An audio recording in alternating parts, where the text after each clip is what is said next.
Hello everyone, my name is Rachel and I am third year MBBS student. जो मेरे channel पे नया है मैं उसको बता दूं कि हम सीरीज़ कर रहे हैं जिसमें जितने भी 11th और 12th के चैप्टर्स हैं बायो के उनको हम NCERT में लाइन बाय लाइन पढ़ रहे हैं, ठीक है। और ये जो PDF है ये विपिन सर का एनोटेड PDF है जिसमें ऑलरेडी जो इम्पॉर्टेंट लाइंस हैं या प्रीवियस ईयर में पूछी जा चुकी हैं वो हाईलाइटेड हैं, ठीक है। तो देखो यार, भले ही कम टाइम बचा है बट पढ़ते चलो, रुकना नहीं है। एटलीस्ट अगर हम अभी पढ़ते रहे ना और या फिर हमने पढ़ना छोड़ दिया तो इसमें जो कंपैरिजन है ना मार्क्स का वो बहुत ज़्यादा बढ़ जाता है, क्योंकि अगर आप पढ़ते रहोगे ना तो आपके मैक्सिमम मार्क्स आ सकते हैं, ठीक है। ना पढ़ने से तो भाई पता ही है क्या कितने मार्क्स आएंगे, बट अगर आप पढ़ लोगे ना तो आपके मैक्सिमम मार्क्स आ सकते हैं। तो यार होप नहीं छोड़ना है लास्ट तक, नीट के पेपर तक। तो अब हम विदाउट वेस्टिंग टाइम स्टार्ट करते हैं। NCERT निकालो, पेन निकालो और मेरे साथ साथ अंडरलाइन करते चलो और पढ़ते चलो। Okay, let's start. An ecosystem, आज हम जो चैप्टर है वो इकोसिस्टम कवर करेंगे। Okay, now an ecosystem can be visualised as a functional unit of nature. हम इकोसिस्टम को क्या बोलते हैं? फंक्शनल यूनिट ऑफ नेचर बोलते हैं, जहाँ पे जो लिविंग ऑर्गेनिजम्स हैं ना वो आपस में तो इंटरेक्ट करते ही हैं, बल्कि जो उनका सराउंडिंग फिजिकल एनवायरनमेंट है वो उस एनवायरनमेंट के साथ भी इंटरेक्ट करते हैं। तो हम रीड करेंगे, an ecosystem can be visualised as a functional unit of nature where living organisms interact among themselves and also with the surrounding physical environment. Now ecosystem varies greatly in size. जो ecosystem है ना वो size में बहुत ज़्यादा very करता है। जैसे एक स्मॉल पॉन्ड से लेके एक लार्ज फॉरेस्ट या फिर सी, ये सभी इकोसिस्टम बनाते हैं। Many ecologists regard the entire biosphere as a global ecosystem as a composite of all local ecosystems on earth. बहुत सारे जो इकोलॉजिस्ट हैं ना वो क्या करते हैं, वो एंटायर बायोस्फीयर को उन्होंने ग्लोबल इकोसिस्टम मान लिया है, ठीक है। और जो ग्लोबल इकोसिस्टम है, जितने भी जो लोकल इकोसिस्टम है ना अर्थ में उनसे मिलके बना है, मीन्स लोकल इकोसिस्टम से मिलके एक ग्लोबल इकोसिस्टम बना है। ये बहुत सारी इकोलॉजिस्ट ऐसा मानते हैं। Since this system is too much big and complex to be studied at one time, it is convenient to divide it into two basic categories. देखो अब भाई पूरा बायोस्फीयर जो है वो तो बहुत बड़ा एकदम कॉम्प्लेक्स हो गया ना यार, तो हम उसको कैसे स्टडी कर पाएंगे एक टाइम पे। तो हमारी आसानी हो जाए इसलिए हमने दो कैटेगरीज में बांट लिया है। कौन कौन सी? एक टेरेस्ट्रियल और एक एक्वाटिक। तो forest, grasslands and deserts are some example of terrestrial ecosystems. क्या एग्जाम्पल है हमारे पास? फॉरेस्ट, ग्रासलैंड्स एंड डेजर्ट्स, ये एग्जाम्पल है टेरेस्ट्रियल इकोसिस्टम के, ठीक। Now pond, lake, wetland, river, estuary are some examples of aquatic ecosystems. क्या क्या हमने देखा है यहाँ पे? पॉन्ड, लेक, वेटलैंड और रिवर और एस्चुरी, ये एग्जाम्पल्स हैं एक्वाटिक इकोसिस्टम्स के, ठीक है। अब एक और इकोसिस्टम है जिसको हम मैनमेड बोल सकते हैं, उसके एग्जाम्पल क्या होते हैं?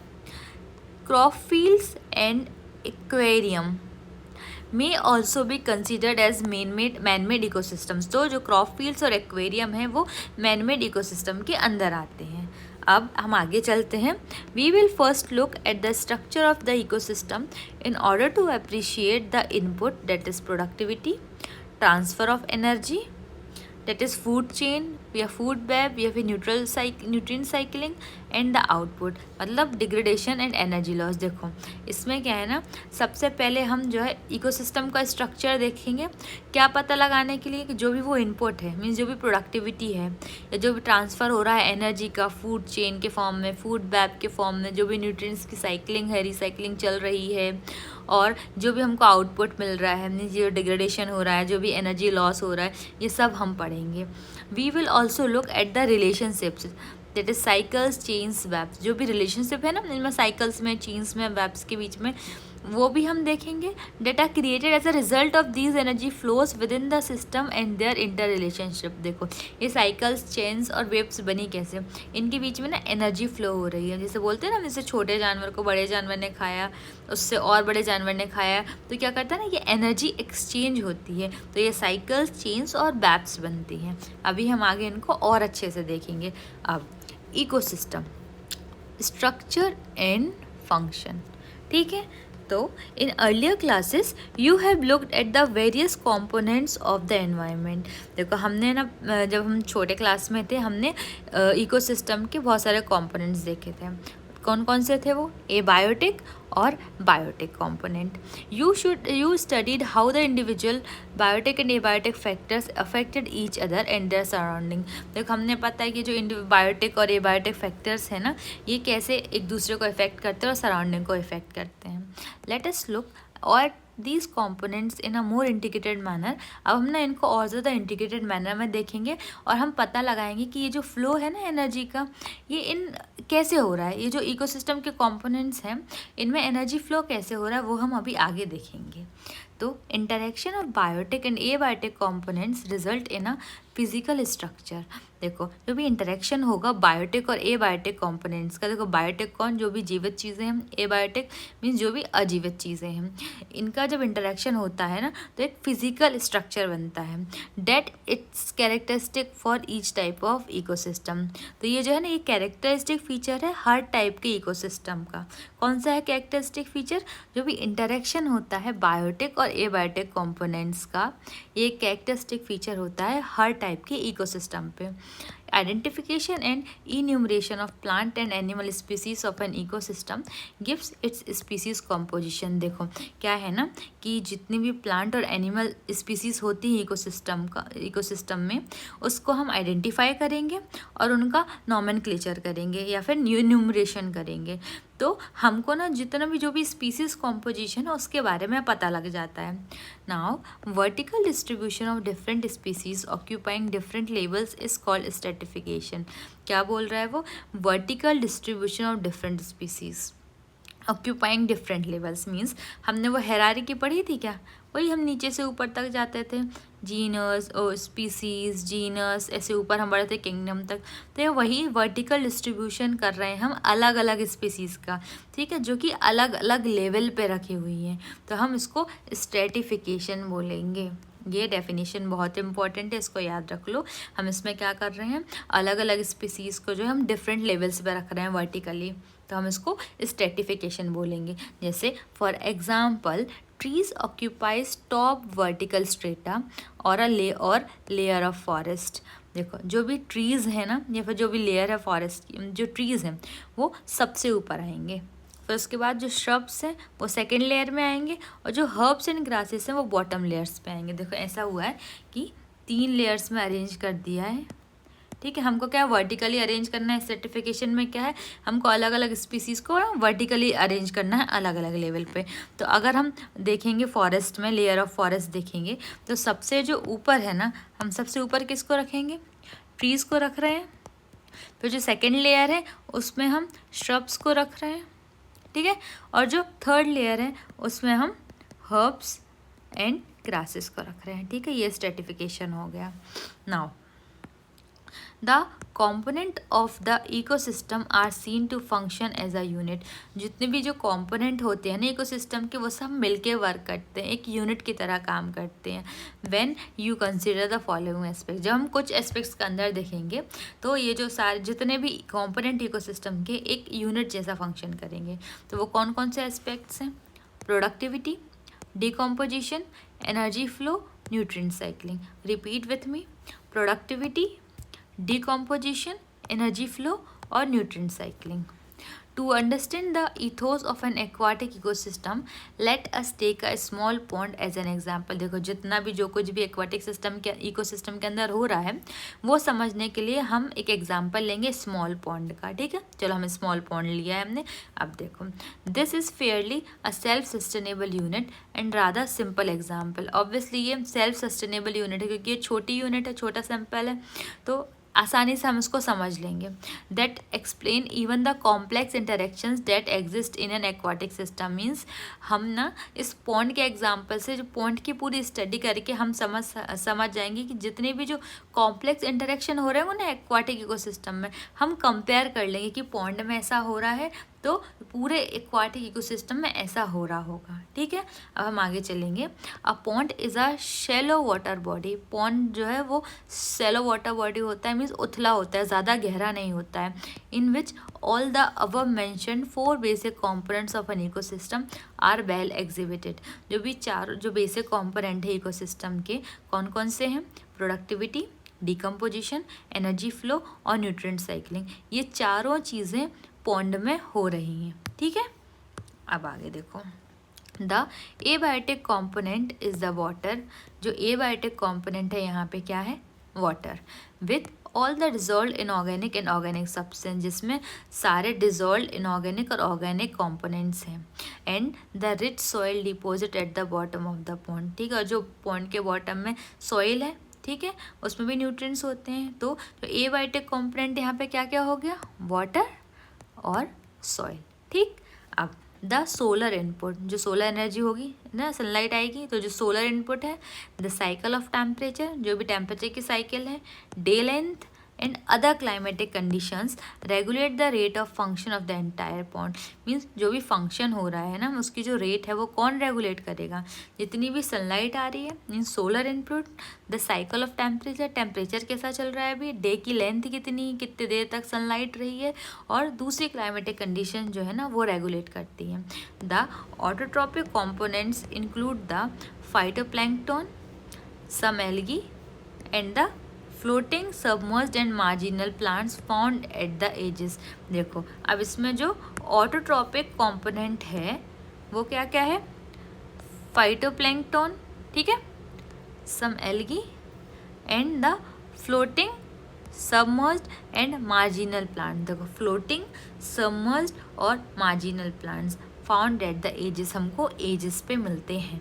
अब the consumers are represented by the zooplankton. जो कंज्यूमर्स हैं यहाँ पे, कंज्यूमर्स कौन है? कंज्यूमर्स यहाँ पे जू प्लैंक्टन्स हैं।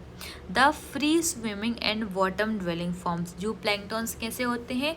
ये फ्री स्विमिंग होते हैं और एकदम बॉटम में रहने वाले होते हैं।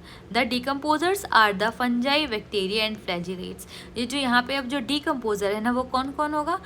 फंजाई, बैक्टीरिया और फ्लैजिलेट्स। ठीक है, specially abundant in the bottom of the pond. Specially हमको कहाँ मिलता है? पॉन्ड के एकदम बॉटम में मिलता है। This system performs all the functions of any ecosystem and of the biosphere as a whole. देखो, ये जो सिस्टम हमने ले लिया ना, ये जो छोटा सा सिस्टम है पॉन्ड का, ये सारे फंक्शन कर रहा है जो किसी भी इकोसिस्टम में होता है। मीन्स इसका जो खुद का ही अपना बायोस्फीयर बना के रखा है। देखो, जैसे conversion of inorganic into organic material with the help of radiant energy of the sun by the autotrophs। देखो, सब कुछ हो रहा है क्या क्या यहाँ पे, जो है सन की हेल्प पे जो भी इनऑर्गेनिक सब्सटेंसेस है उनको ऑर्गेनिक में बन रहे हैं। ठीक है, रेडिएंट एनर्जी मतलब फोटोसिंथेसिस हो रही है। ऑटोट्रॉप्स, तो हम उनको ऑटोट्रॉप्स बोल रहे हैं। और जो भी ऑटोट्रॉप्स ने बनाया है उनको कौन कंज्यूम करेगा? कंज्यूमर कंज्यूम करेगा, तो उनको हम हेटरोट्रॉप्स बोलेंगे। Consumption of autotrophs by heterotrophs. ठीक है, हेटरोट्रॉप्स ने खा लिया, फिर खाने के बाद उनकी डेथ होती है तो हम बोलेंगे डिकम्पोजिशन हो गया। अब डेथ के बाद जो भी न्यूट्रिएंट्स है वापस सॉइल में जाएंगे तो मिनरलाइजेशन हो गया उस चीज़ का। That is mineralisation of the dead matter to release them back for reuse by the autotrophs. ये जो मिनरलाइजेशन हुआ तो जितना भी इनमें मैटर था, न्यूट्रिएंट्स थे, वो वापस से सॉइल में चले गए, जिसका रीयूज करेंगे autotrophs. These events are repeated over and over again. ये जो इवेंट्स हैं ना बार बार रिपीट होते हैं और साइकिल कंटिन्यूस रहती है। There is unidirectional movement of energy towards the higher trophic levels. यहाँ पे ना यूनिडायरेक्शनल मूवमेंट होता है एनर्जी का, किस तरफ? जो हायर ट्रॉपिक लेवल्स है ना उस तरफ यूनिडायरेक्शनल मूवमेंट होता है।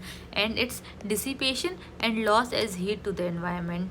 और जो बाकी जो हीट लॉस वगैरह होगा, एनर्जी का भी डिसिपेशन भी होगा, एनवायरनमेंट में होता है। ठीक है, देखो हायर ट्रॉपिक लेवल्स जो हैं वहाँ पे तो यूनिडायरेक्शनल मूवमेंट हो रहा है एनर्जी का, बाकी एनर्जी लॉस भी तो होगा ना, एज हीट के फॉर्म में लॉस तो होता है, तो वो एनवायरनमेंट पर लॉस भी होगा।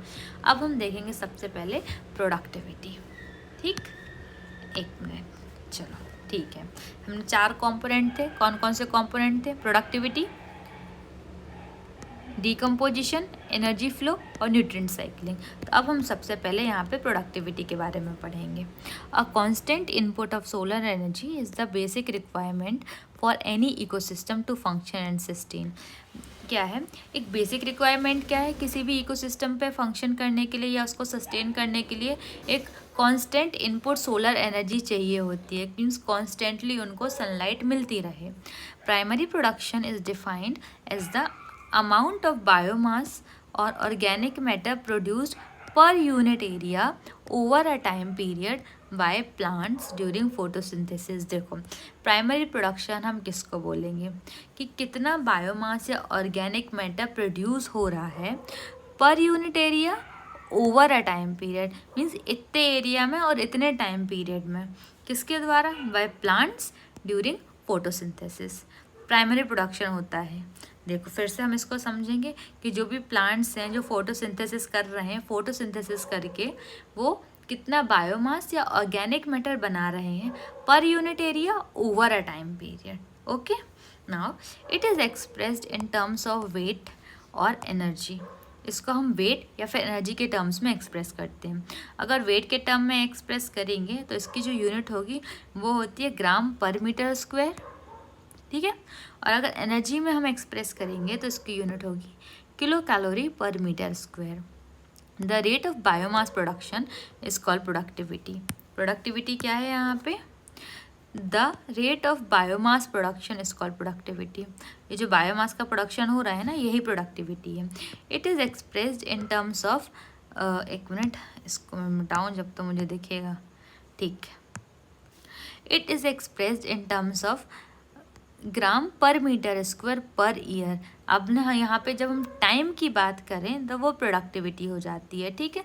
जैसे सिर्फ जो प्रोडक्शन था वो क्या था? ग्राम पर मीटर स्क्वायर था, तो प्रोडक्टिविटी में हमने टाइम भी ऐड किया तो कितना हो गया? ग्राम per metre square per year. और यही अगर हम एनर्जी में देखेंगे तो kilocalorie per metre square per year. To compare the productivity of different ecosystems, ठीक है। हमको डिफरेंट इकोसिस्टम्स की जो प्रोडक्टिविटी है वो कंपेयर करके हम देख सकते हैं इससे। Now it can be divided into gross primary productivity that is GPP and net primary productivity. मतलब ये जो प्रोडक्टिविटी है, हम यहाँ लिखते हैं प्रोडक्टिविटी है, इसको 2 भागों में बांटा गया है। एक को हम बोल रहे हैं ग्रॉस और एक है net, that is gross primary productivity और नेट प्राइमरी प्रोडक्टिविटी। अब हम आगे देखते हैं इनका मतलब क्या है। Gross primary productivity of an ecosystem is the rate of production of organic matter during photosynthesis. Means जितना भी ऑर्गेनिक मैटर फोटोसिंथेसिस के दौरान बन रहा है वो ग्रॉस प्राइमरी प्रोडक्टिविटी होता है। A considerable amount of GPP is utilized by plants in respiration। देखो अब जो प्लांट है जो फोटोसिंथेसिस कर रहा है वो भी तो यूज़ करता है ना, रेस्पिरेशन में थोड़ा सा अमाउंट तो यूज़ होगा ना ग्रॉस प्राइमरी प्रोडक्टिविटी का। तो अब यूज़ होगा, तो अब यूज़ होने के बाद कितना प्रोडक्टिविटी, कितना बचा है, वो हमारी नेट होती है, ठीक है। नेट प्राइमरी प्रोडक्टिविटी होती है। तो देखो gross primary productivity minus respiration losses is the net primary productivity.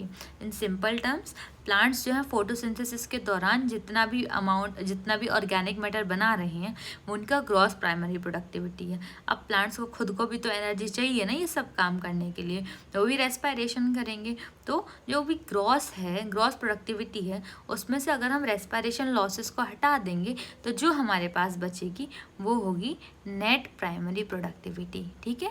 तो इसका फॉर्मूला क्या होता है? Net primary productivity is equal gross primary productivity minus respiration losses. Okay, get it? Now net primary productivity is the available biomass for the consumption to heterotrophs।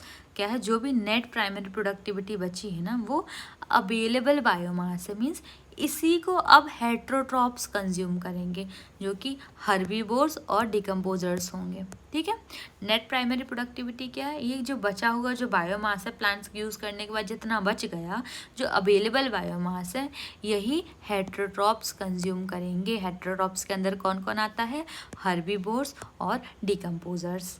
अब हम देखेंगे secondary productivity क्या है। Secondary productivity is defined as the rate of formation of new organic matter by consumers. Primary productivity में कौन बना रहा था, प्राइमरी प्रोडक्टिविटी में प्लांट्स बना रहे थे, बट सेकेंडरी प्रोडक्टिविटी में कौन बना रहा है, खुद कंज्यूमर बना रहा है। मीन्स जो भी नया ऑर्गेनिक मैटर है, जो रेट ऑफ फॉर्मेशन है न्यू ऑर्गेनिक मैटर की बाय कंज्यूमर्स, वो सेकेंडरी प्रोडक्टिविटी होती है। Primary productivity depends on plant species, वही हमने अभी बोला कि जो प्राइमरी प्रोडक्टिविटी है वो प्लांट स्पीसीज पे डिपेंड करती है। Inhabiting a particular area, means उस पर्टिकुलर एरिया में जो प्लांट रह रहे हैं उन पे ही डिपेंड करेगी productivity. It also depends on a variety of environmental factors, ये जो है ना बहुत सारे इन्वायरमेंटल फैक्टर्स पे भी डिपेंड करती है, जैसे अवेलेबिलिटी ऑफ न्यूट्रिएंट्स, न्यूट्रिएंट्स कितने अवेलेबल हैं उस जगह सॉइल में, फोटोसिंथेटिक कैपेसिटी क्या है प्लांट की, इस सब पे डिपेंड करेगा। Therefore it varies in different types of ecosystem, इसलिए ये जो है ना अलग अलग टाइप के इकोसिस्टम में वेरी करता है, क्योंकि सबके जगह न्यूट्रिएंट्स तो सेम नहीं है ना, सबकी फोटोसिंथेटिक कैपेसिटी तो सेम नहीं है ना, इसलिए ये वेरी करता है। The annual net primary productivity of whole biosphere is approximately 170 billion tons of organic matter. देख रहे हो, बहुत इम्पॉर्टेंट है ये कि हमारी annual net primary productivity whole biosphere की कितनी होती है, 170 बिलियन टन्स, जिसको हम ड्राई वेट में ले रहे हैं। ठीक है, 170 billion tons of organic matter हमारी एनुअल नेट प्राइमरी प्रोडक्टिविटी है होल बायोस्फीयर की। Of this, despite occupying about 70% of the surface, the productivity of the oceans are only 55 billion ton। देखो 70% जगह में तो सिर्फ ओशियंस ही हैं, उसके बाद भी उनकी प्रोडक्टिविटी सिर्फ 55 बिलियन टन है, समझ रहे हो। देखो उससे बाकी बची हुई 30% में तो लैंड है, सोचो कितना सारा जो है लैंड प्रोड्यूस कर रहे हैं ना यार, वो इतने एरिया में है भी नहीं, फिर प्रोडक्टिविटी मेनली लैंड से आ रही है। अब हम देखेंगे डिकम्पोजिशन।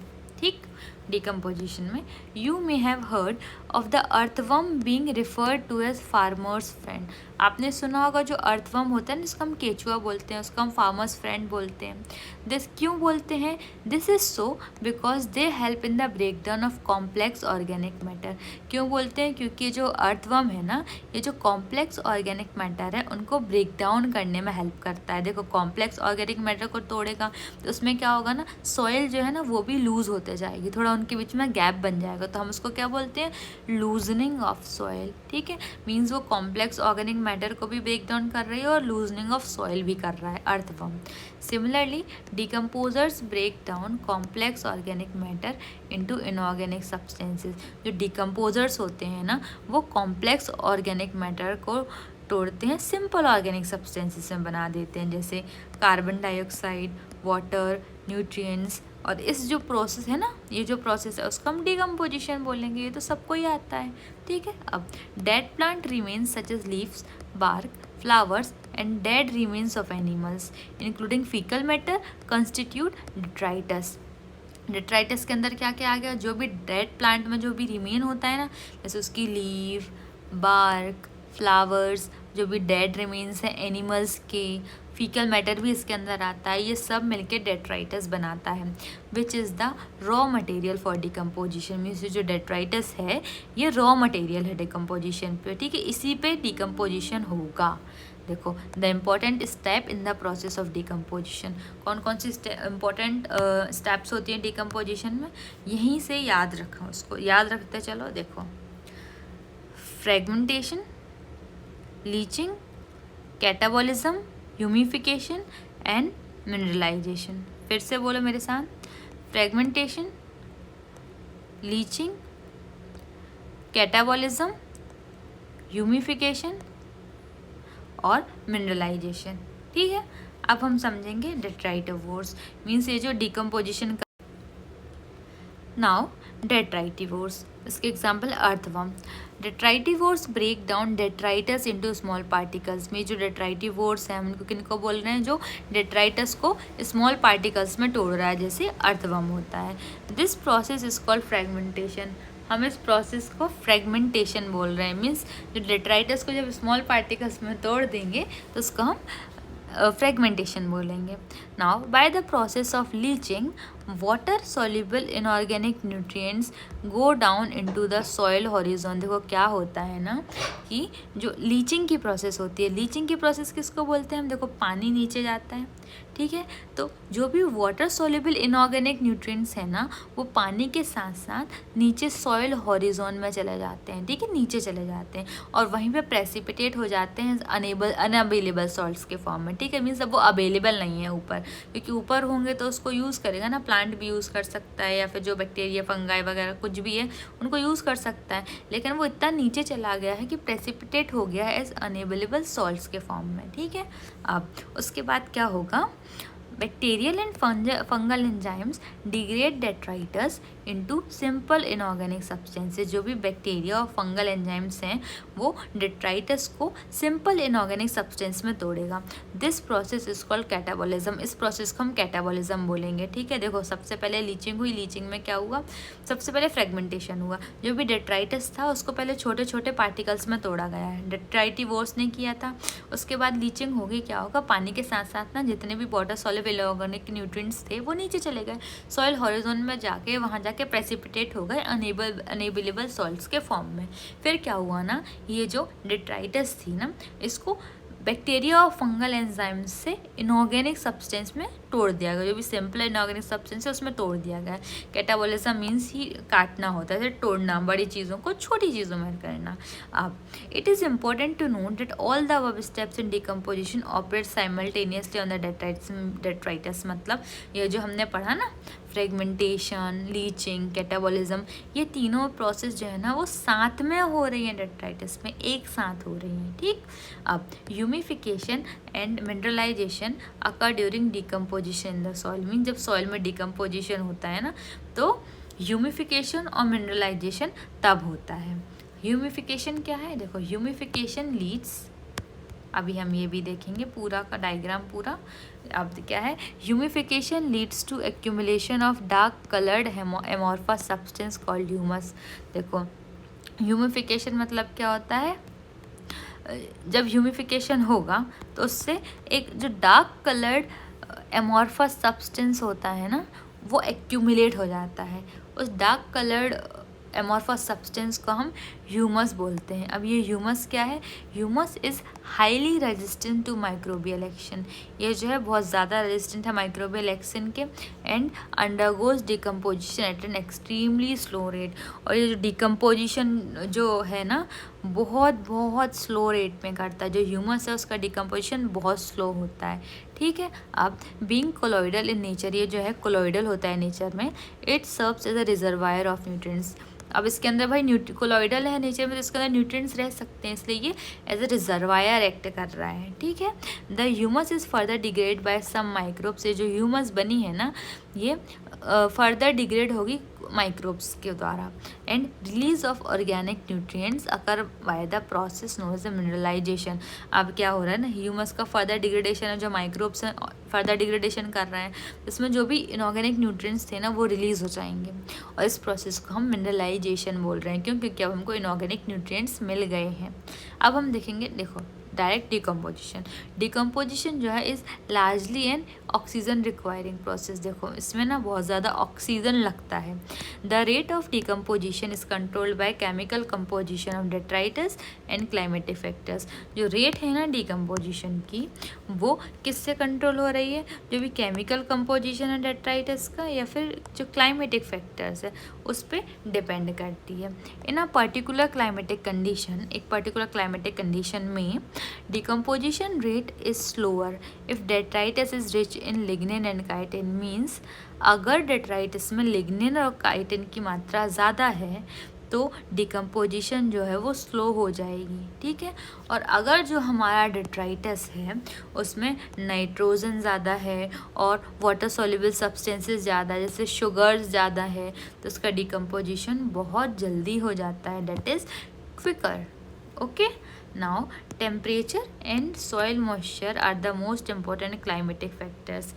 जो टेम्परेचर और सॉइल मॉइस्चर होता है ना, वो बहुत ज़्यादा इंपॉर्टेंट क्लाइमेटिक फैक्टर्स हैं that regulate decomposition through their effects on the activities of soil microbes. Means जो टेम्परेचर है ना, ये डिकम्पोजिशन को रेगुलेट करता है। उस क्यों, कैसे? जो भी सॉइल के माइक्रोब्स की जो एक्टिविटी है ना, वो टेम्परेचर रेगुलेटेड होती है, तो वो डिकम्पोजिशन पे भी इफेक्ट दिखाएगा।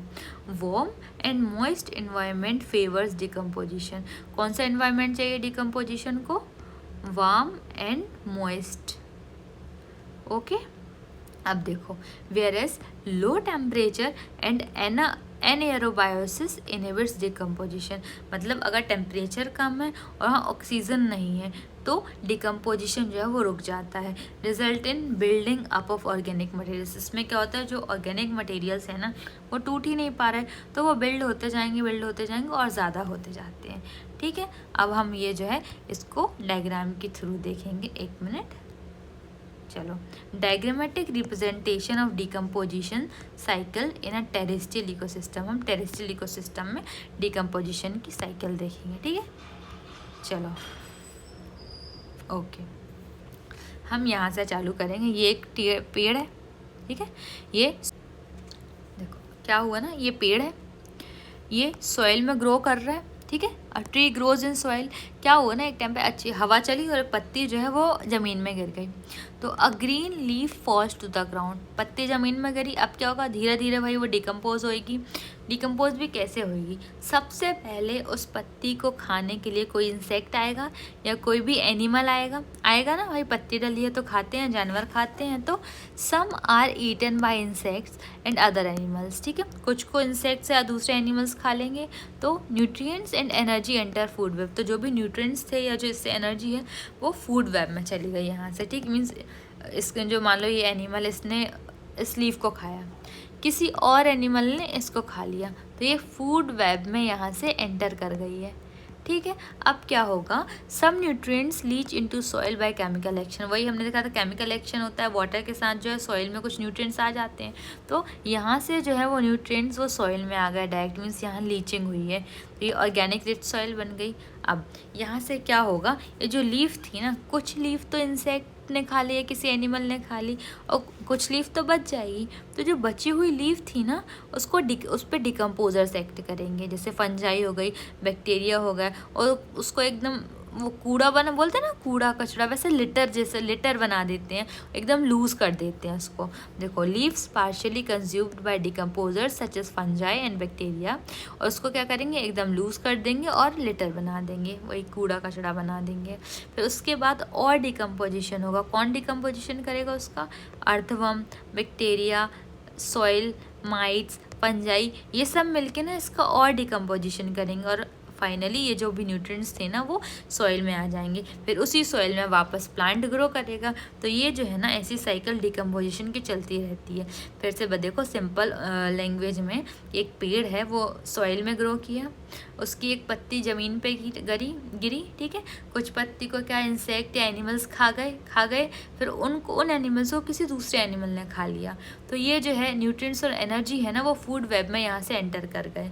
अब इसके बाद लीचिंग होती है, जिससे पानी के साथ साथ जो है कुछ न्यूट्रिएंट सॉइल में चला जाएगा, तो ऑर्गेनिक रिच सॉइल हो गई। अब क्या है, जो बची हुई पत्ती होगी ना, उसको ना पार्शियली जो है उसको डिकम्पोजर्स खा लेंगे। डिकम्पोजर ने खा लिया, जैसे फंजाई हो गया, बैक्टीरिया हो गया, तो वो क्या करेंगे, उसको एकदम लूज कर देंगे और लिटर बना देंगे। उसका उनका फर्दर डिकम्पोजिशन होता है, तो जो अर्थवर्म या फिर बैक्टीरिया या सॉइल माइट्स, फंजाई, इनके द्वारा और डिकम्पोजिशन होगा, वहाँ से भी जो है रिच में न्यूट्रिएंट्स आ गए सॉइल में। तो मेन ओवरऑल क्या हुआ है, ऑर्गेनिक रिच सॉइल बन गई है, ठीक है, एकदम बहुत ज़्यादा ऑर्गेनिकली रिच हो गई है। फिर इसी सॉइल में वापस प्लांट ग्रो कर गया, ठीक है। तो ये हमारी डिकम्पोजिशन साइकिल थी। अब हम देखेंगे एनर्जी फ्लो। तो Except for the deep sea hydrothermal ecosystem, sun is the only source of energy for all ecosystems on earth. Means earth पे जितने भी इकोसिस्टम हैं सबका सोर्स ऑफ एनर्जी जो है वो सन है, except deep sea hydrothermal ecosystem. जो डीप सी हाइड्रोथर्मल इकोसिस्टम है ना, वहाँ पे क्या है, सनलाइट नहीं पहुँच पाती है। Now of the incident solar radiation less than 50% of it is photosynthetically active radiation, PAR. ठीक है, मीन्स जितनी भी सोलर रेडिएशन आ रही है ना, उससे 50% से भी कम ही सिर्फ फोटोसिंथेटिकली एक्टिव रेडिएशन होती है। अभी हम देखेंगे फोटोसिंथेटिक एक्टिव रेडिएशन है क्या। देखो, we know that plants and photosynthetic bacteria, that is autotrophs, pick sun's radiant energy to make food from simple and organic plants। हमको पता जो भी ऑटोट्रॉप्स हैं वैसे प्लांट्स और फोटोसिंथेटिक बैक्टीरिया, ये सोलर एनर्जी जो है, सन की एनर्जी है, उसको फिक्स करके फूड बनाते हैं। जो भी सिंपल ऑर्गेनिक मटेरियल्स थे उनको यूज़ करके ऑर्गेनिक मटेरियल बनाते हैं।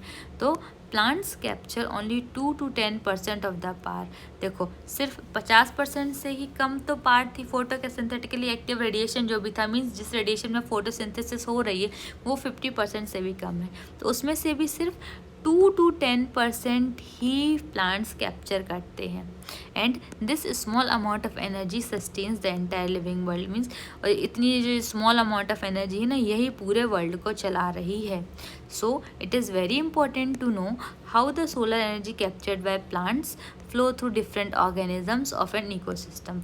तो ये बहुत इंपॉर्टेंट हम जानें कि जो भी सोलर एनर्जी हैं प्लांट कैप्चर कर रहे हैं वो कैसे ऑर्गेनिज्म टू ऑर्गेनिज्म फ्लो हो रही है। ठीक है, पूरे इकोसिस्टम में। तो हम इसको समझेंगे। All organisms are dependent for their food on producers. देखो, सारे जो ऑर्गेनिजम्स हैं ना, वो फूड के लिए प्रोड्यूसर्स पे डिपेंड होते हैं आइदर डायरेक्टली, या तो डायरेक्टली या तो indirectly. So you find unidirectional flow of energy from the sun to producers and to consumers. तो हमको ना यूनिडायरेक्शनल फ्लो मिलता है एनर्जी का। कैसे कैसे मिलता है, देखो, सन है, सन से एनर्जी कहाँ गई, सन से एनर्जी प्रोड्यूसर्स में गई और प्रोड्यूसर्स से कंज्यूमर्स में गई। ठीक है, ऐसे। Okay, so further ecosystems are not exempt from the second law of thermodynamics। मतलब ये जो इकोसिस्टम है ना, वो सेकेंड लॉ ऑफ थर्मोडायनेमिक्स से कोई अलग नहीं है, ये सेकेंड लॉ ऑफ थर्मोडायनेमिक्स को ही फॉलो करते हैं। मतलब they need a constant supply of energy to synthesise the molecules they require. देखो, उनको जो भी मॉलिक्यूल्स रिक्वायर होते हैं ना, उनको बनाने के लिए इनको कंटिन्यूसली एनर्जी चाहिए। क्यों एनर्जी चाहिए, क्योंकि जैसे ही ट्रॉपिक्स लेवल बढ़ते जाते हैं, जैसे भी एनर्जी ट्रांसफ़र हो रही है ना, कुछ एनर्जी जो है ना हीट के फॉर्म में लॉस होते जाती है। ठीक है, तो ये जो लॉस होता जा रहा है ना, इसको मेंटेन करने के लिए कांस्टेंट सप्लाई चाहिए है एनर्जी की। वही लिखा है, to counteract the universal tendency toward increasing disorderliness. Disorderliness का मतलब ये यही बता रहा है कि जो हीट के फॉर्म में लॉस हो रही है। The green plant in the ecosystem are called producers. जो भी ग्रीन प्लांट होते हैं ना इकोसिस्टम में, उनको हम प्रोड्यूसर्स बोलते हैं। In a terrestrial ecosystem major producers are herbaceous and woody plants. जो देखो टेरेस्ट्रियल इकोसिस्टम है उनमें मेजर प्रोड्यूसर्स कौन होते हैं, हर्बेशियस एंड वुडी प्लांट्स होते हैं। Likewise producers in an aquatic system are various species like phytoplanktons, algae, higher plants. देखो, टेरेस्ट्रियल प्लांट्स में तो हर्बेशियस और वुडी प्लांट्स प्रोड्यूसर्स हो गए, लेकिन जो एक्वाटिक इकोसिस्टम है ना, उनमें फाइटोप्लैंक्टन, एल्गी, हायर प्लांट्स ये होते हैं प्राइमरी प्रोड्यूसर। ठीक है, अब हम आगे पढ़ेंगे। You have read about food chains, food webs that exist in nature. ये हमने पढ़ी है, पहले भी प्रीवियस क्लासेस में पढ़ी है फूड चेन और फूड वेब के बारे में। अब स्टार्टिंग फ्रॉम द प्लांट्स और producers, food chains or rather webs are formed such that an animal feeds on a plant or on another animal and in turn is food for another। देखो, ये food chain या food web कैसी होती है, ये कोई भी plant या प्रोड्यूसर से स्टार्ट होगी। देखो, प्लांट को किसी एनिमल ने खाया है, मान लो बकरी ने खा लिया, बकरी को शेर ने खा लिया, तो ऐसे जो है ना एक चेन बनते जाती है, एक वेब बनता जाता है। मीन्स जो एक है एनिमल है वो दूसरे एनिमल के लिए एज अ फूड एक्ट कर रहा है। ठीक है, जैसे बकरी थी, बकरी के लिए फूड कौन था, प्लांट था। शेर के लिए फूड कौन था? बकरी थी। तो ऐसे जो है ना वो चेन चलती रहती है। द चेन और web is formed because of this interdependency. ये जो एक दूसरे के ऊपर डिपेंडेंसी है ना, इसलिए चेन या वेब बन रहा है। No energy that is trapped into an organism remains in it for ever. मतलब जो भी ऑर्गेनिज्म के अंदर जो एनर्जी ट्रैप है ना, वो हमेशा नहीं रहेगी, हमेशा के लिए नहीं है। The energy trapped by the producer hence is either passed on to a consumer or the organism dies. Means जो भी प्रोड्यूसर में जो एनर्जी ट्रैप हुई है, या तो वो कंज्यूमर तक पास ऑन हो जाएगी या तो वो ऑर्गेनिज्म खुद मर जाएगा। Death of organism is the beginning of the detritus food chain या फूड वेब। देखो, जब किसी ऑर्गेनिज्म की डेथ होगी ना, वो अल्टीमेटली जाके डेट्राइटस बन जाएगा। ठीक है, तो इसलिए जो डेथ है ना ऑर्गेनिज्म की, वो डेट्राइटस फूड चेन या डेट्राइटस फूड वेब का बिगिनिंग होती है। All animals depend on plants directly या indirectly for their food needs. सारे एनिमल्स जो है प्लांट्स पे ही डिपेंड होते हैं डायरेक्टली या इनडायरेक्टली फूड के लिए। They are hence called consumers, इसलिए हम उनको कंज्यूमर्स बोलते हैं। एंड ऑल्सो हेटेरोट्रॉप्स, हेटेरोट्रॉप्स ही बोल रहे हैं क्योंकि वो अपना खाना खुद से नहीं बना रहे ना। If they feed on the producers the plants they are called primary consumers. देखो, अगर वो प्रोड्यूसर्स को खा रहे हैं, मीन्स प्लांट्स को खा रहे हैं, तो हम उनको प्राइमरी कंज्यूमर बोलेंगे। And if the animal eats another animal which in turn eat the plants और they are produce they are called secondary consumer. Means अब हम देखो यहाँ पे हम बना के समझेंगे। ठीक है, चलो, ये एक ट्री है। ठीक है, मान लो इस ट्री को किसी गोट ने खाया, इस गोट को किसी लॉयन ने खाया। ठीक है, हमको पता है जो ट्री होता है वो प्रोड्यूसर है। अगर ये जो ऑर्गेनिज्म है इसने प्रोड्यूसर को या प्लांट को खाया, तो हम उसको प्राइमरी कंज्यूमर बोलेंगे। क्या बोलेंगे? प्राइमरी कंज्यूमर बोलेंगे। फिर अगर कोई ऑर्गेनिज्म वो किसी एनिमल को खा रहा है तो उसको हम बोलेंगे सेकेंडरी कंज्यूमर। तो हम सेकेंडरी कंज्यूमर किसको बोल रहे हैं? जो किसी एनिमल को खा रहा है जिसने प्लांट खाया था या प्लांट का प्रोडक्ट खाया था, तो वो सेकेंडरी कंज्यूमर हो जाएगा। ठीक है, अब हम आगे चलते हैं। Likewise you could have tertiary consumers too. हमारे पास टर्शियरी कंज्यूमर भी हो सकते हैं। ठीक है, वही जो लॉयन को खा लेगा वो टर्शियरी कंज्यूमर होगा। तो obviously the primary consumers will be herbivorous. जो भी हमारे प्राइमरी कंज्यूमर हैं वो तो प्लांट को खा रहे हैं ना, तो हम उनको हर्बीवोर्स बोलेंगे। क्या बोल रहे हैं? हर्बीवोर्स बोल रहे हैं। Some common herbivores are insects, birds and mammals in terrestrial ecosystem. जो कॉमन हर्बीवोर्स हैं टेरेस्ट्रियल इकोसिस्टम में वो कौन कौन से होते हैं? Insect, birds and mammals. ठीक है, और एक्वाटिक इकोसिस्टम में हर्बीवोर होता है molluscs. Now the consumers that feed on these herbivores are carnivores. भाई, अब इन हर्बीवोर्स को जो खाएगा वो कार्निवोर होगा। ठीक, वेरी इजी। और मोर करेक्टली प्राइमरी कार्निवोर। देखो, ये पहली बार जो है किसी एनिमल को खा रहा है ना, तो हम उसको कार्निवोर बोलेंगे, बट इसके बाद साइकिल तो हमारी कंटिन्यू है ना, तो हम इसको क्या बोलेंगे? Primary carnivore. लिखते चलते हैं हम प्राइमरी कार्निवोर। ठीक है, जैसे जैसे जैसे होता जाएगा हम राइट करते जाएंगे। तो दो secondary consumers, obviously secondary consumer तो थे ना, बट इन्होंने पहली बार एनिमल को खाया है ना किसी, तो ये प्राइमरी कार्निवोर हुए। Those animals that depend on the primary carnivores for food are labelled secondary carnivores. देखो क्या बोल रहा है, ऐसे एनिमल्स जो प्राइमरी कार्निवोर्स पे डिपेंड है फूड के लिए, उनको हम सेकेंडरी कार्निवोर बोलेंगे। मीन्स जो कोई भी लॉयन को खाएगा वो जो है ना वो सेकेंडरी कार्निवोर होगा। आई बात समझ में? अब हम देखेंगे a simple grazing food chain that is GFC is depicted below. वही बताया गया, ये ग्रास है। ठीक है, प्रोड्यूसर है, खाना बनाएगी, फोटोसिंथेसिस करेगी, इसको किसी गोट ने खाया, इसको हम प्राइमरी कंज्यूमर बोलेंगे। गोट को है मैन ने खा लिया, तो ये हो गया हमारा सेकेंडरी कंज्यूमर। ठीक, आया समझ में? अब मैन को मान लो किसी लॉयन ने खा लिया, तो वो हमारे पास टर्शरी कंज्यूमर हो जाता। ऐसे ही है, ये बढ़ता जाता है, ठीक है।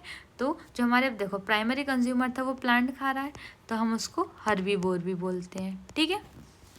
मैन ने गोट को खाया तो ये हमारा कार्निवोर है, और सबसे पहली बार किसी ने एनिमल को खाया है तो हम उसको प्राइमरी कार्निवोर भी बोलेंगे। अब लॉयन ने मैन को खाया है, ठीक है, तो दूसरी बार हुआ ना, दूसरी साइकिल आ गई, तो ये सेकेंडरी कार्निवोर बोलेंगे हम उसको। और टर्शियरी कंज्यूमर तो था ही, ऐसे ये चेन चलती रहती है। अब हम देखेंगे डेट्राइटस फूड चेन। तो the detritus food chain begins with dead organic matter, और डेड ऑर्गेनिक मैटर के साथ ये स्टार्ट होती है। It is made up of decomposers, ये डिकम्पोजर्स से बनी हुई है, जो कौन होते हैं, हेट्रोट्रॉपिक ऑर्गेनिजम्स होते हैं, ठीक है, मेनली फंजाई एंड बैक्टीरिया। इसके अंदर कौन से आते हैं, mainly fungi and bacteria. Heterotrophic organisms कौन होते हैं, जो अपना खाना खुद नहीं बनाते, दूसरों पर डिपेंडेंट होते हैं। They meet their energy and nutrient requirements by degrading dead organic matter or detritus. क्या होता है, ये जो फंजाई और बैक्टीरिया है ना, ये अपनी एनर्जी और न्यूट्रिएंट रिक्वायरमेंट कैसे पूरी करेंगे, यही जो डेड ऑर्गेनिक मैटर है या डेट्राइटस है, इसको डिग्रेड करके। इसलिए हम उनको सेप्रोट्रॉप्स भी बोलेंगे, क्योंकि ये डेड ऑर्गेनिक मैटर को यूज़ कर रहे हैं अपने फूड बनाने के लिए। They are also known as saprotrophs. Sapro means to decompose, ये डिकम्पोज करेंगे डेट्राइटस को। तो डिकम्पोजर्स सीक्रेट डाइजेस्टिव एंजाइम्स, ये जो डिकम्पोजर्स हैं फंजाई और बैक्टीरिया हैं, ये डाइजेस्टिव एंजाइम सीक्रेट करेंगे, जो कि ये जो डेड और वेस्ट मटेरियल है ना, इसको तोड़ के सिंपल इनऑर्गेनिक मटेरियल में कन्वर्ट कर देगा, ठीक है। उसके बाद which are subsequently absorb by them, obviously उसके बाद जो फंजाई बैक्टीरिया है, अब सिंपल इनऑर्गेनिक मटेरियल में तो टूट गई है ना चीज़ें, तो इनको आसानी से एब्जॉर्ब कर लेगा। तो इन एन एक्वाटिक इकोसिस्टम में जो ग्रेजिंग फूड चेन होती है ना, वो मेजर कंड्यूट है एनर्जी फ्लो के लिए, ठीक है। एक्वाटिक इकोसिस्टम जो है, उसमें जो GFC है, ग्रेजिंग फूड चेन, वही मेजर कंड्यूट है एनर्जी फ्लो के लिए। बट टेरेस्ट्रियल इकोसिस्टम में क्या होगी, हम देखेंगे। As against this, in a terrestrial ecosystem a much larger fraction of energy flows through the detritus food chain, ठीक है। मीन्स टेरेस्ट्रियल इकोसिस्टम में मेन कंट्रीब्यूट एनर्जी फ्लो का क्या है, डेट्राइटस फूड चेन है, ठीक है, और इक्वाटिक में ग्रेजिंग फूड चेन। अब देखेंगे हम डेट्राइटस फूड चेन में be connected with the grazing food chain at some level. देखो ऑब्वियसली कनेक्टेड तो होगी, सब इंटरकनेक्टेड है। जो डेट्राइटस फूड चेन है वो कनेक्ट हो सकती है ग्रेजिंग फूड चेन से सम लेवल्स पे। तो some of the organism of detritus food chain are prey to grazing food chain animals. जो कुछ एनिमल्स हैं ना डेट्राइटस फूड चेन के, वो प्रे होंगे, ग्रेजिंग फूड चेन्स के प्रे होंगे। ऑब्वियसली ग्रेजिंग फूड एनिमल्स जो हैं वो इनको डेट्राइटिंग फूड चेन एनिमल्स को खा सकते हैं, क्यों नहीं खाएंगे यार। And in natural ecosystem some animals like cockroaches, crows etcetera are omnivores, ठीक है। ओमनिवोर्स मीन्स क्या होता है, ये प्लांट्स भी खा सकते हैं, और मीन्स ये वेजिटेरियन भी होते हैं और नॉन वेजिटेरियन भी होते हैं। इसलिए जो हमारी डेट्राइटस फूड चेन है और ग्रेजिंग फूड चेन है, ये कनेक्टेड होती है। तो ये जो आपस में जो कनेक्शन बन गया ना, तो ये जो नेचुरल इंटरकनेक्शन हुआ ना फूड चेन का, उसको ये फूड वेब बना देता है। मीन्स डायरेक्टली ऐसा थोड़ी ना कि कुछ लीनियर डिपिक्शन कर दिया है कि इसको यही खा रहा है, इसको यही खा रहा है, नहीं, बीच में तो कोई भी किसी को खा सकता है। तो ये ना एक नेटवर्क जैसा बन जाता है, तो उस नेटवर्क को हम फूड वेब बोलते हैं, ठीक है। अब organisms occupy a place in the natural surroundings or in a community according to their feeding relationship with other organisms। मतलब जो ऑर्गेनिज्म है ना, उसकी एक जगह होगी अपनी नेचुरल सराउंडिंग में या फिर कम्युनिटी में, किसके बेसिस पे, कि उसका फीडिंग रिलेशनशिप कैसा है दूसरे ऑर्गेनिजम्स के साथ, ठीक। देखो based on the source of their nutrition और food, organisms occupy a specific place in the food chain that is known as their trophic level. देखो वो किस टाइप का न्यूट्रिशन ले रहा है, उसका सोर्स ऑफ न्यूट्रिशन क्या है, सोर्स ऑफ फूड क्या है, ठीक है, उसके बेसिस पे जो ऑर्गेनिज्म है ना, वो स्पेसिफिक प्लेस ऑक्यूपाई करता है फूड चेन में। उस प्लेस को हम क्या बोलते हैं, ट्रॉफिक लेवल बोलते हैं। Producers belong to the first trophic level. तो जो प्रोड्यूसर्स हैं ना, वो फर्स्ट ट्रॉपिक लेवल पे आते हैं। जो हर्बीवोर्स उनके ऊपर आएंगे, दैट इज़ प्राइमरी कंज्यूमर, उनको हम सेकेंड लेवल पे आएंगे। उसके बाद हमारे पास सेकेंडरी कंज्यूमर आता था, ठीक है, जो कि कार्निवोर था, उसको हम थर्ड पे रखेंगे। मीन्स देखो, जो प्रोड्यूसर है, जो खाना बना रहा है, वो फर्स्ट ट्रॉपिक लेवल पे आया, जिसको हम प्लांट बोलेंगे, ठीक है। फिर हमारे पास सेकेंड ट्रॉपिक लेवल पे हर्बीवोर आता है, जो कि प्राइमरी कंज्यूमर है, उसको सेकेंडरी कंज्यूमर, टर्शियरी कंज्यूमर। देखो, producer, primary consumer, secondary consumer, tertiary consumer, ऐसे हमको ऊपर की तरफ बढ़ते जाना है। ये first trophic level, second trophic level, third trophic level और फोर्थ ट्रॉपिक लेवल, ठीक है। अब प्रोड्यूसर प्लांट्स होते हैं, प्लांट्स को खाने वाले हर्बीवोर्स होते हैं, ठीक है। अब हर्बीवोर्स को जो खाएगा, जैसे बकरी को शेर खाएगा, वो कार्निवोर हो गया। अब शेर को भी जो खाएगा वो टॉप कार्निवोर हो जाता है, ठीक है। मैंने एक चीज़ बीच में मिस कर दी है, ठीक है। लॉयन जो है वो सबसे ऊपर, मैन और लॉयन को सबसे ऊपर रख रहे हैं, है ना। तो अभी ये जो एग्जाम्पल हमने देखा था उसको सही से समझना, उसको यहाँ पे मिटा देते हैं हम,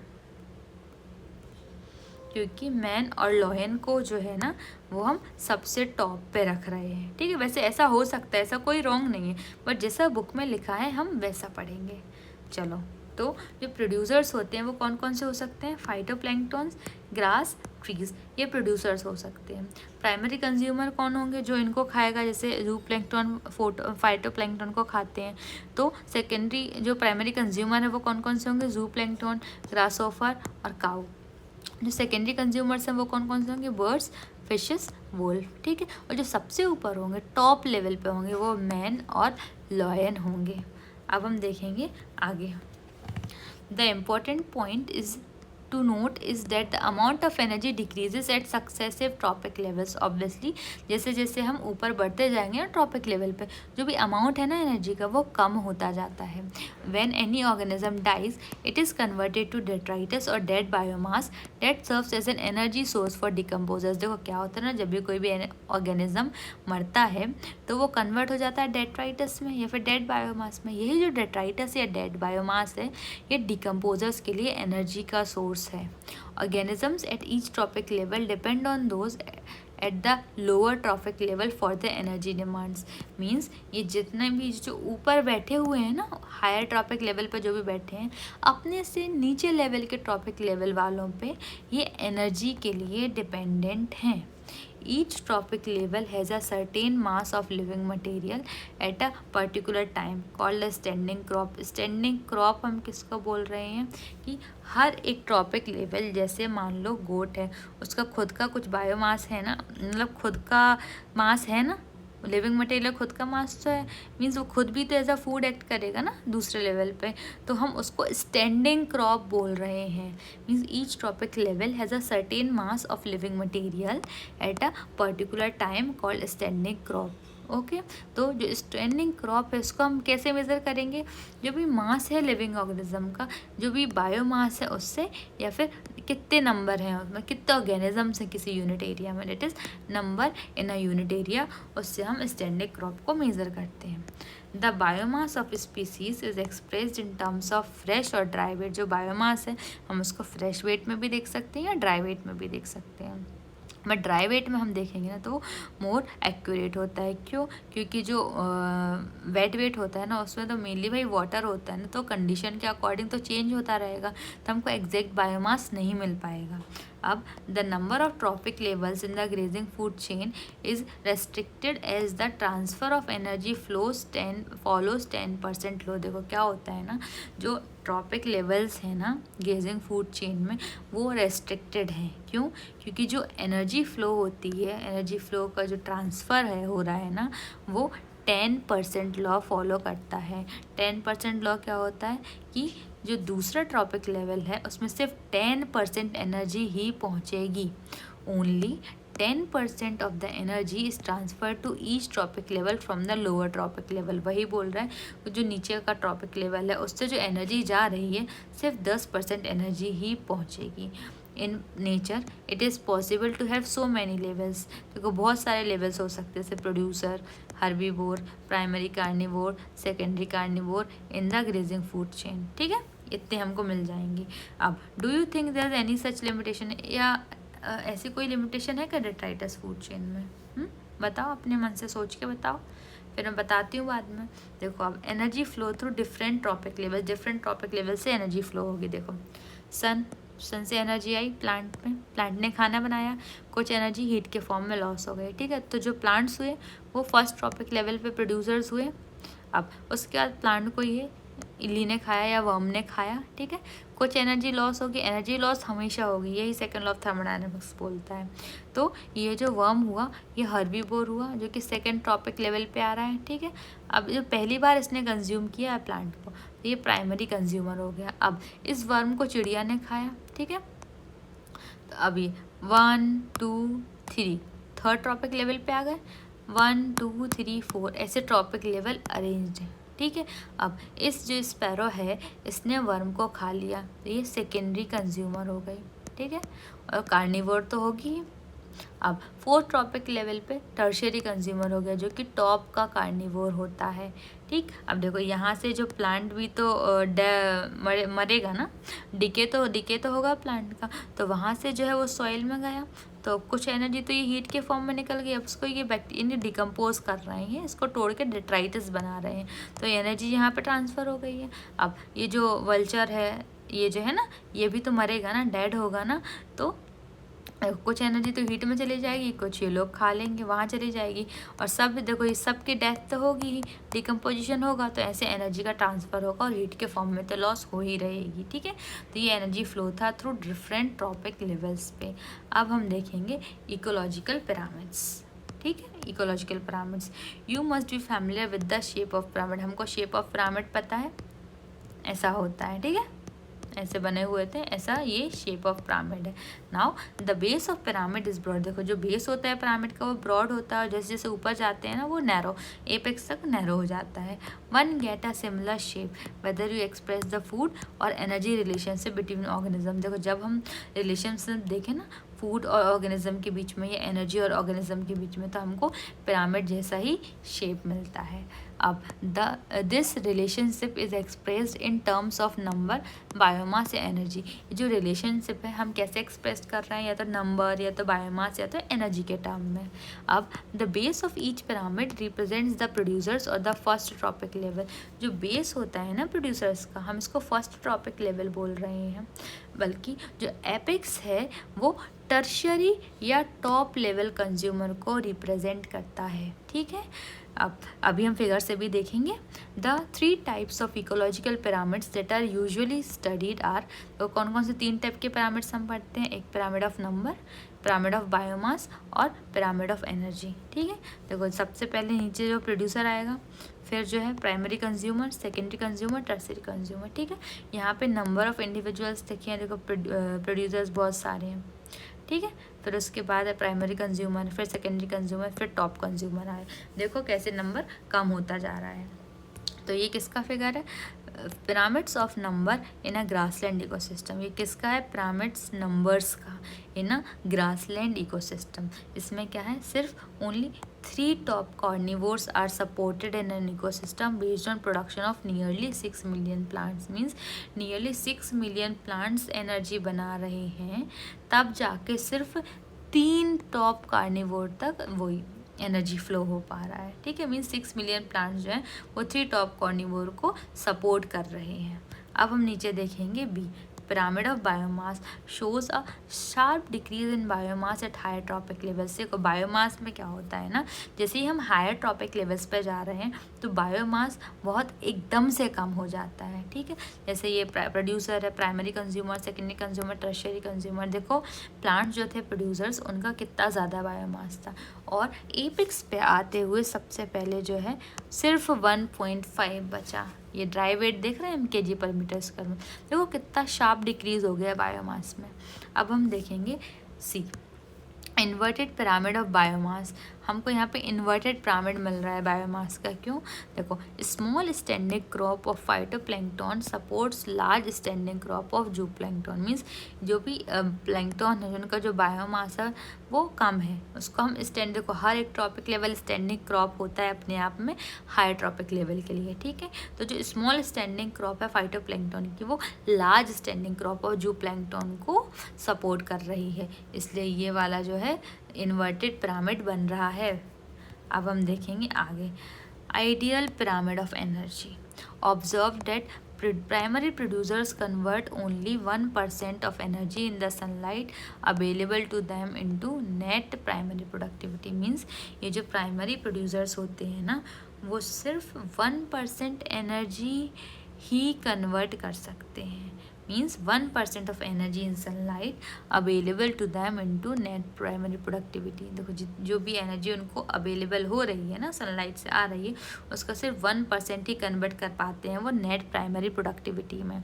चलो मान लो ये कितना है, देखो ये जो है इतनी जूल, कितना जूल है ये, 1 10 100,000 तो लाइक 10 लाख. ठीक है, 10 लाख जूल ऑफ सनलाइट जो है वो आया, तो उसमें से सिर्फ 1% ही वो नेट प्राइमरी प्रोडक्टिविटी आएगी. इसका 10 लाख जूल ऑफ सनलाइट का 1% कितना होगा, 10,000. सिर्फ 10,000 जूल वो अपनी नेट प्राइमरी प्रोडक्टिविटी बना पाए. और आगे जाएंगे ना, सिर्फ 10% ही ट्रांसफ़र होगी. जैसे 10,000 की आगे 10% मीन्स सिर्फ 1000 जूल पहुंची, सेकेंडरी कंज्यूमर्स तक सिर्फ 100 जूल पहुंची, और टर्शियरी कंज्यूमर्स तक सिर्फ 10 जूल पहुंची है.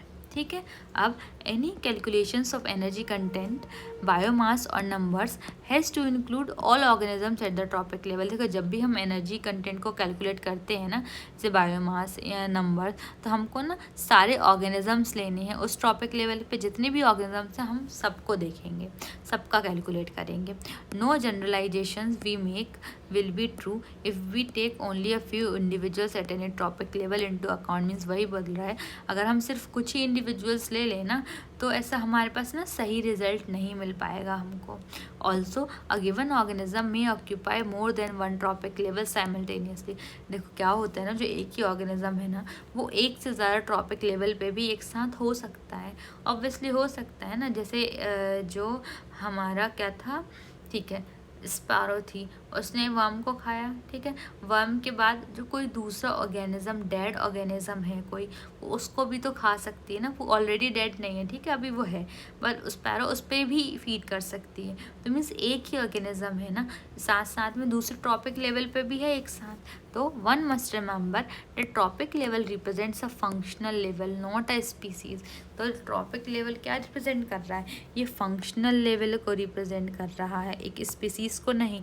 कि एक स्पीसीज़ एक साथ दूसरे ट्रॉपिक लेवल पे भी हो सकती है, बट उसका जो फंक्शन है, जैसे वो यहाँ पे मान लो एक्ट कर रही है प्राइमरी कंज्यूमर के रूप में, तो वो सिर्फ प्राइमरी कंज्यूमर ही रहेगी एक लेवल पे.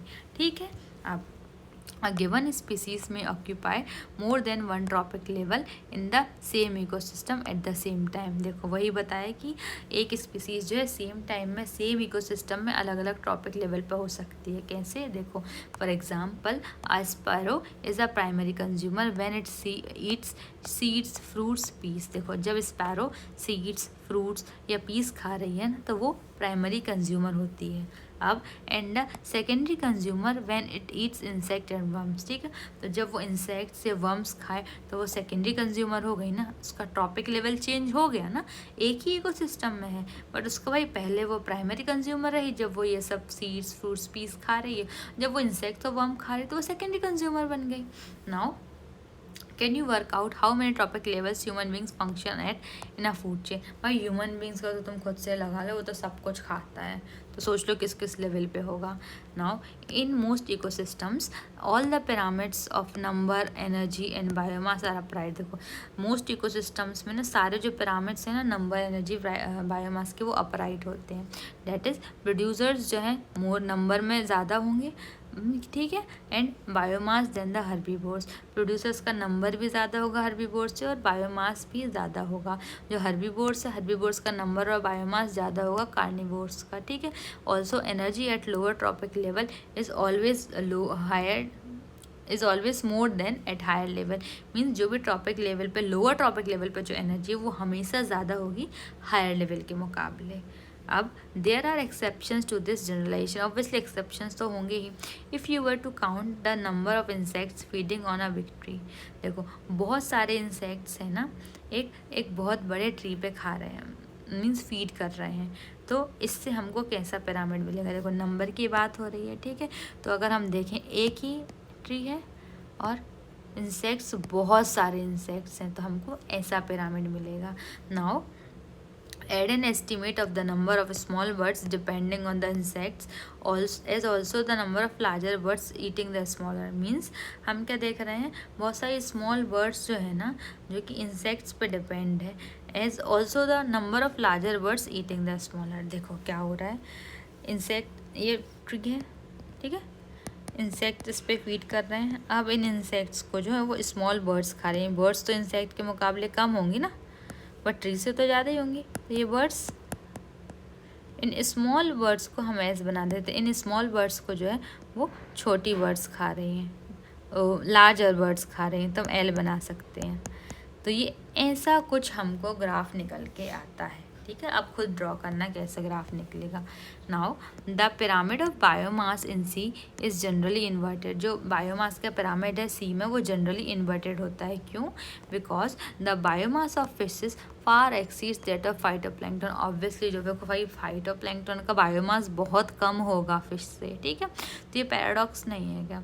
अब पैराडॉक्स हाँ है, ऑब्वियसली है, क्योंकि फाइटोप्लैंक्टन्स जो हैं वो भी बहुत ज़्यादा होते हैं, बहुत ज़्यादा फाइटोप्लैंक्टन्स होते हैं, बट बायोमास उनका बहुत कम होगा, बहुत कम होता है एकदम फिशेस के मुकाबले. कि फिशेस बहुत हैवी, कितनी बड़ी बड़ी फिशेस होती हैं सोचो, इसलिए उनका बायोमास जो है वो ज़्यादा होता है. अब pyramid of energy is always upright, can never be inverted. जो पिरामिड है एनर्जी का वो हमेशा अपराइट होगा, कभी इन्वर्टेड नहीं होगा. क्यों? क्योंकि जब एनर्जी जो है एक पर्टिकुलर टॉपिक लेवल से नेक्स्ट टॉपिक लेवल तक जाती है, कुछ एनर्जी जो है वो हमेशा लॉस्ट होती है हीट के फॉर्म में हर एक स्टेप में. ठीक, each bar in the energy pyramid indicates the amount of energy present at each topic level in a given time और एनुअली पर यूनिट एरिया. देखो क्या बोल रहा है, जो हर एक बार जो है ना एनर्जी पिरामिड लेवल पे वो क्या इंडिकेट कर रहा है कि उस टॉपिक लेवल पे कितनी एनर्जी प्रेजेंट है. ठीक है, उस गिवन टाइम में, और या फिर एनुअली पर यूनिट एरिया, उस टॉपिक लेवल पे एग्जैक्टली कितनी एनर्जी है उस गिवन टाइम में. ठीक है, या फिर उतने एरिया जितने एरिया में हमने कैलकुलेट किया है कितनी एनर्जी है, ये हमको पता चलता है. अब however there are certain limitations of ecological pyramid. जो कुछ लिमिटेशंस तो होंगी इकोलॉजिकल पिरामिड्स की, जैसे it does not take into account the same species belonging to 2 or more topic levels. देखो इसमें क्या है, एक स्पीसीज है ना जो 2 या 2 से ज़्यादा टॉपिक लेवल्स पे है, उसके बारे में भी ये कुछ नहीं बता रहा है. It assumes a simple food chain. ये है सिंपल फूड चेन के रूप में मान रहा है, बल्कि ऐसा पॉसिबल है ही नहीं नेचर में, क्योंकि नेचर में फूड वेब होता है. ठीक है, फूड चेन नहीं होती है, बट फूड चेन को वो पिरामिड में ले रहे हैं, फूड वेब को तो कंसिडर ही नहीं कर रहे हैं. और moreover saprophytes are not given in any place in ecological pyramids. जो भी इकोलॉजिकल पिरामिड्स हैं सेप्रोफाइट्स में को तो उन्होंने कहीं लिया ही नहीं, बल्कि भाई कितना वाइटल रोल प्ले करते हैं इकोसिस्टम में. हाँ, डिकम्पोजर्स हैं वो, और उनको लिया ही नहीं. तो ये सारे एक्सेप्शंस होते हैं. अब हम समरी देखेंगे. क्या है summary? An ecosystem is a structural and functional unit of nature. वही इकोसिस्टम जो है स्ट्रक्चरल एंड फंक्शनल यूनिट है नेचर की. एंड इट कंप्राइजेस, देखो किससे बनी होती है, एबायोटिक और बायोटिक कंपोनेंट्स से मिलकर बनी होती है. एबायोटिक कंपोनेंट्स जो होते हैं वो इनऑर्गेनिक मटेरियल्स होते हैं. कौन कौन? एयर, वाटर और सॉइल. जबकि जो बायोटिक कंपोनेंट्स होते हैं वो होते हैं प्रोड्यूसर्स, कंज्यूमर्स और डिकम्पोजर्स. ठीक है, अब each ecosystem has characteristic physical structure. देखो हर एक जो इकोसिस्टम है उसका अपना फिजिकल स्ट्रक्चर होगा. रिजल्टिंग कैसे आएगा? जो भी इंटरेक्शन हो रहा है ना एबायोटिक और बायोटिक कंपोनेंट्स का जो इंटरेक्शन होता है, यही उनका कैरेक्टरिस्टिक फिजिकल स्ट्रक्चर है. Species composition and stratification are the 2 main structural features of an ecosystem. 2 main structural features ecosystem के क्या है? स्पीसीज कंपोजिशन मीन्स कौन कौन सी स्पीसीज है वहाँ, और स्ट्रेटिफिकेशन मीन्स हर एक टॉपिक लेवल पर जैसे अरेंजमेंट हो रहा है ना वो.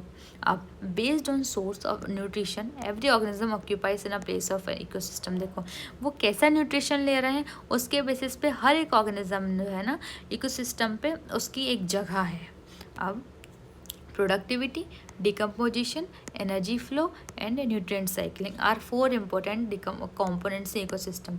इकोसिस्टम के 4 इंपॉर्टेंट कॉम्पोनेंट्स है कौन कौन से? प्रोडक्टिविटी, डिकम्पोजिशन, एनर्जी फ्लो और न्यूट्रिएंट साइक्लिंग. ठीक, अब primary productivity is the rate of capture of solar energy और biomass production of the producers. देखो जो प्राइमरी प्रोडक्टिविटी होती है वो क्या होती है? रेट है किसका, जो भी सोलर एनर्जी है, कितनी हम सोलर एनर्जी कैप्चर कर पा रहे हैं, उस रेट को हम प्राइमरी प्रोडक्टिविटी बोलेंगे। क्योंकि जो सोलर एनर्जी कैप्चर करेंगे ना हम, उससे ही डिसाइड होगा कि कितनी फोटोसिंथेसिस होगी और कितना बायोमास का प्रोडक्शन होगा। ठीक है, अब हमने इसको जो प्राइमरी प्रोडक्टिविटी है 2 पार्ट्स में डिवाइड कर दिया था। एक था ग्रॉस प्राइमरी प्रोडक्टिविटी और एक था नेट प्राइमरी प्रोडक्टिविटी। तो जो भी क्या है, rate of capture of solar energy और total production of organic matter, देखो ये वहाँ पे नहीं लिखा था कि जो भी rate of capture of solar energy है उसको भी हम ग्रॉस प्राइमरी प्रोडक्टिविटी बोलते हैं।